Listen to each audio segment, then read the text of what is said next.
It's my feel-good breakfast show.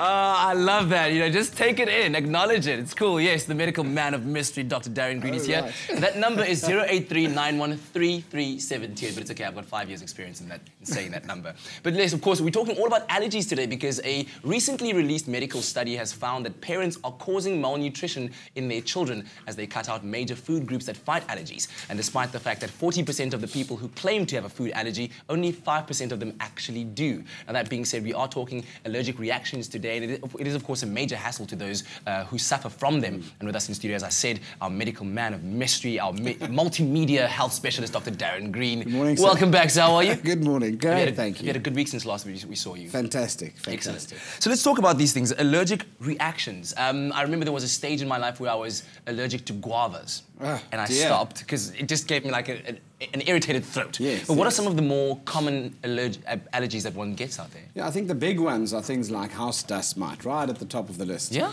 And these little small mites, a lot like small ants or almost small fleas almost. And they conglomerate mattresses, pillows, carpets they love. And they make it sound like a political movement, like they're conglomerating your mattress. And they actually cling to these woolly surfaces, etc. And they live in things like mattresses and pillows and obviously cause mayhem. And they're naturally occurring. They're just in the air, in the particles of dust, and so they just... In dust. They feed on dust. That's why they're called dust mites. Yes. So they actually grow and then they multiply. And they cause, because of our sensitivity to them, they're called allergens or triggers. And when we expose to them, it initiates an immune response from your body to that invading trigger or allergen. Yes. And then you have some people that have what's called a hypersensitive immune system. In other words, they overreact to that one specific trigger or allergen, and that then leaves you with the products of inflammation and things like histamine and all that, which cause the skin to itch, cause the eczema.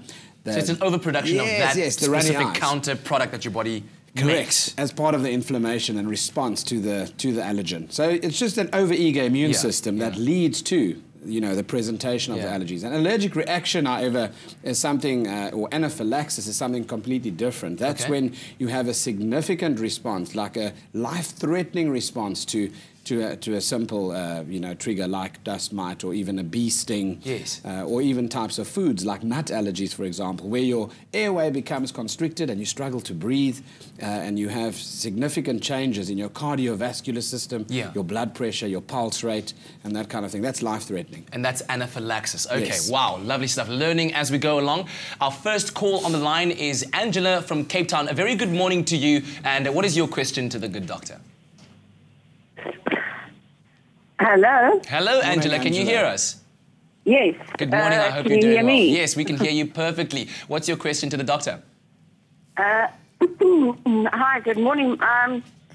My daughter, every time she does a bit of exercise or her body sort of, how can I say, temperature goes up more than normal, like when you're walking around. She comes out in a very bad rash. Yes. Sometimes it looks like she could have measles. So I took her to the GP, and the GP said, no, it's just an allergy. And then I must give her, anti-allergy tablets. But nothing has helped, and I don't know what to do, and nobody can help me. All right, thank you so much, Angela. All right. Good question. So she mentioned a change in body temperature that results in a skin rash, and that normally is what we call a chemical urticaria.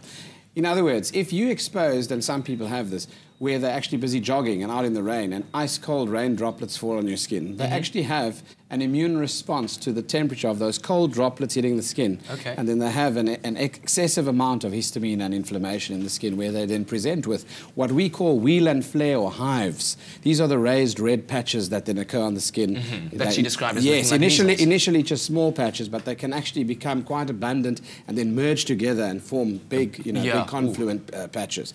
So in this case, for example, raising your core temp, some people have sensitivity to drinking cold things. They present with a rash on their skin from temperature, in other words, hot drinks or cold drinks. Yes.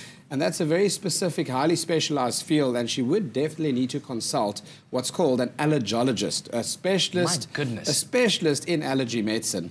And often the treatment involves basically looking at the modulation of the immune system. In other words, being on a chronic antihistamine was what she mentioned. Sometimes a steroid therapy is indicated, and sometimes even controlled desensitization of it is recommended. All right, thank you very much, Doctor. Well, listen, we're going to take a very quick break. When we come back, we will continue to conglomerate in these allergic talks. Give us a call on 083-913-3728 and we'll be right back.